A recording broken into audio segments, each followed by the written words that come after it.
नमस्कार दोस्तों, खोज की शुरुआत में आपका स्वागत है। आज हम बात करेंगे सत्संग के बारे में। सत्संग में आध्यात्मिक पुरुषों के प्रभाव के फलस्वरूप काल और माया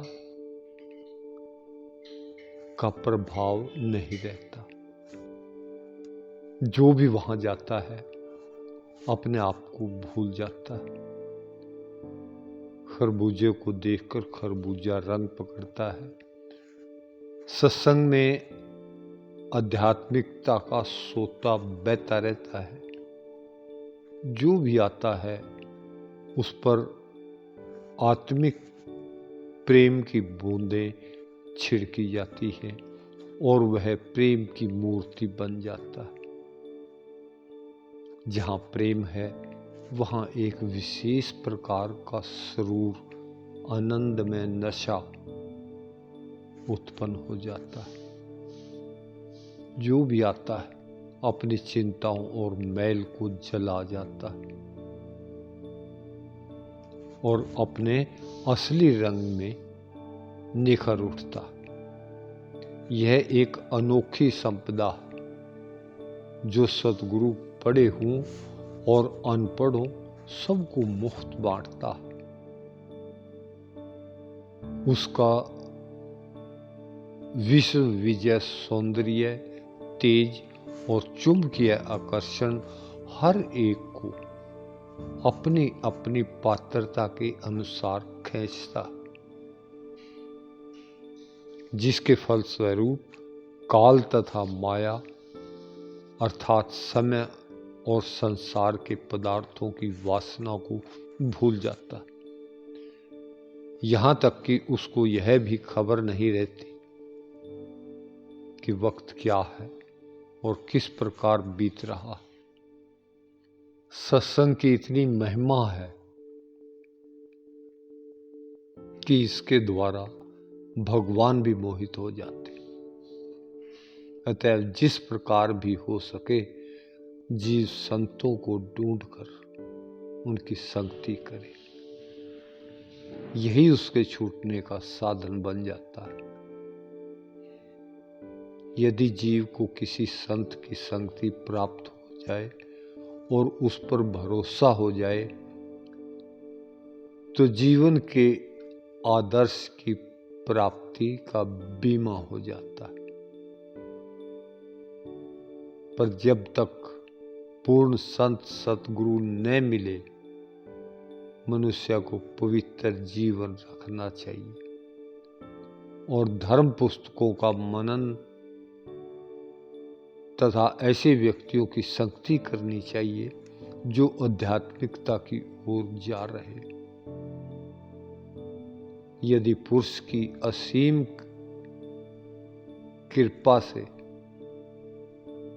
ऐसे सच के खोजियों अथवा परमात्मा को प्राप्त हुए पुरुषों की संगति प्राप्त हो जाए तो जीव को चाहिए कि उनके उपदेश को धारण करके अपने जीवन को बनाने में लग जाए। यही सच्चा सत्संग।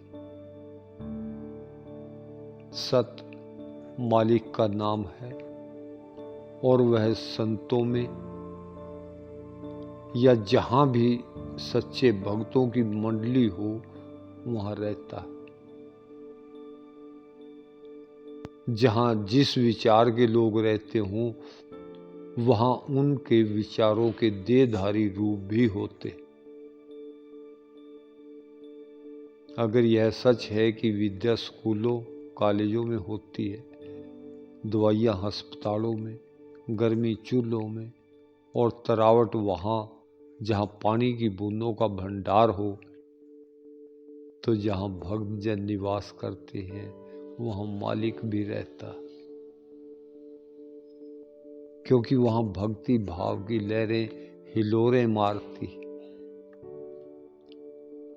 उनके शांति और ठंडक भरे प्रभाव सबको शीतलता प्रदान करते। संसार एक जलता हुआ भट्ठा जिसमें जीव जल रहे हैं। उनकी बेचैनी की अवस्था दयनीय है। संतों का सत्संग एक अमूल्य न्यामत है जो तड़पते जीवों का आधार है। जो जीव इसका सहारा लेते हैं वे भवसागर से तर जाते हैं। अगर नदी नालों का पानी गंगा में मिलकर गंगा जल हो जाता है और कसाई के घर का लोहा भी पार्श से स्पर्श होने से सोना बन जाता है और नीम का पेड़ चंदन के पास रहने से सुगंधिमय हो जाता है, यदि यह सच है कि जो कुछ नमक की खान में जाता है वह भी नमक हो जाता है, तो इसमें संदेह को स्थान नहीं है कि जो सत्संग में जाता है उन पर सत्संग का रंग चढ़ जाता है। तुम नेक हो या बद, चिंता नहीं। तुम किसी कमाई वाले महात्मा के सत्संग में जाओ, वहाँ रूहानी तंदुरुस्ती की ताज़ा हवा तुमको रूहानी तंदुरुस्ती और ताजगी देगी और देखते देखते ही तुम नेक बनते जाओगे